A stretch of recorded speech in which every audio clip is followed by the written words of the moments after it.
Yukarıdaki şiyemize devam hürmetli vatandaş bu gerçi ıslahı işkemavan 9. yıl. 8. ayının 16. günü hafta cuma vatandaş. Şiyemizin devamını sürdü.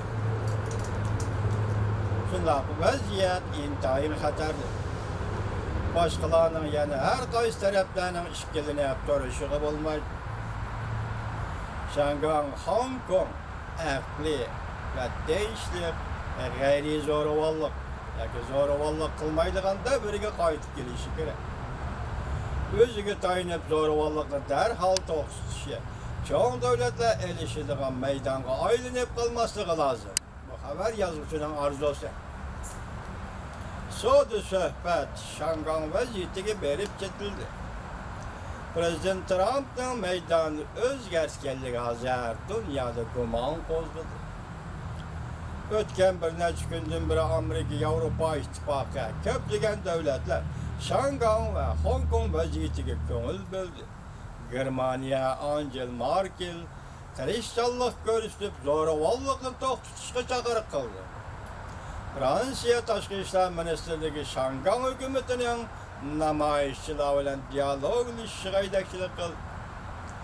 Amerika Koşmuş Ştatları Prezident Trump 2 günden beri Şanghan meselesi doğrusunda toktulup, Cungo Armiyasının Şanghan çeviralarına toplanğanlığına eğiz kaldı. Şanghan'ın Hong Kong'dan davranıp durğan vaziyetin tinç yolu ile hal kılışını ümit kıldı. Her kaysi devlet başlarının ifade bildiriş birbirine okşaş olmasa mı? Lekin nahayet kısa vakit içinde bir eğizli sada çıkarış herkes sebepsiz emesli. Şanghan'ın vaziyeti intayin eğirleşip gitti. Hong Kong'un vaziyeti intayin eğirleşip gitti. Prezident Trump tuyuksuz da Şanghan yani Hong Kong meselesini sada meselesine bağlap koydu. Ketip koydu. Ahvalının özgürüş ettiği heme hatarlık bayitke kirip gelip atıp. Prezident Trump çünkü Amerika bilen sada gelişim imzalamakçı bulunurken avval Şanghan, Hong Kong meselesini ademigerçilik bilen hal kılışı lazım dep görsetti. Ve bu mesele boyunca Xi Jinping ile görüşmekçi yani hususi söhbette buluştu, teklif buldu. Prezident Trump, Şanghan meselesi doğrusu da arkadan agahlandırış verdi. Xi Jinping bilen görüşmekçi buldu. Eli toktap kalkantıma çiket koygun kettik, görün lan. 5 türlü küçür takattı. Biz başta digendik, hani 5 türlü küçür meyali çıkıldı. Mavzulu haber 8. ayının 15. günü Cungo'ga nazar. Tor bitir ilan kılır.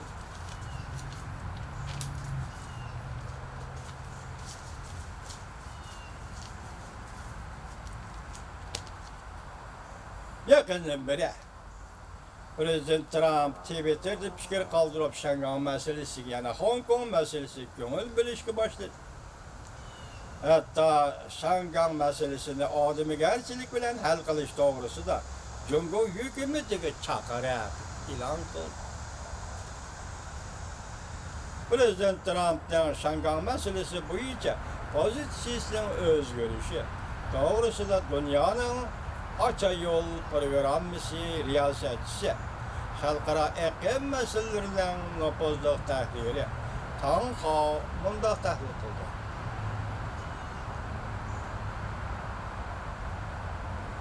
Birinci, Prezident Trump belki ahbarat gibi oldu. Cungo Kompartisi yakında çok hareket kılıp Şanghan'da namayişçilerine bastırdı.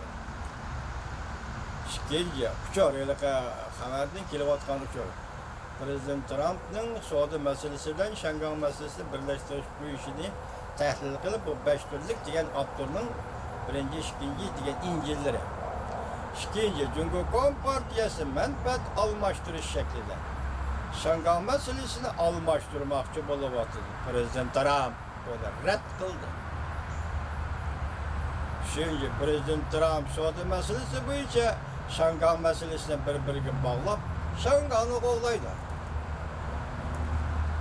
Dördüncü, Prezident Trump yüzün oturuğu çıkıp Şanghan'ı kollaydı. Beşinci, Prezident Trump Cumhuriyet Partiyasının çoğalçaq soda qılıdığanlığını ta'kidlab, Xi Jinping'in hata siyaset belgilişini tosa almakçı bolavatır.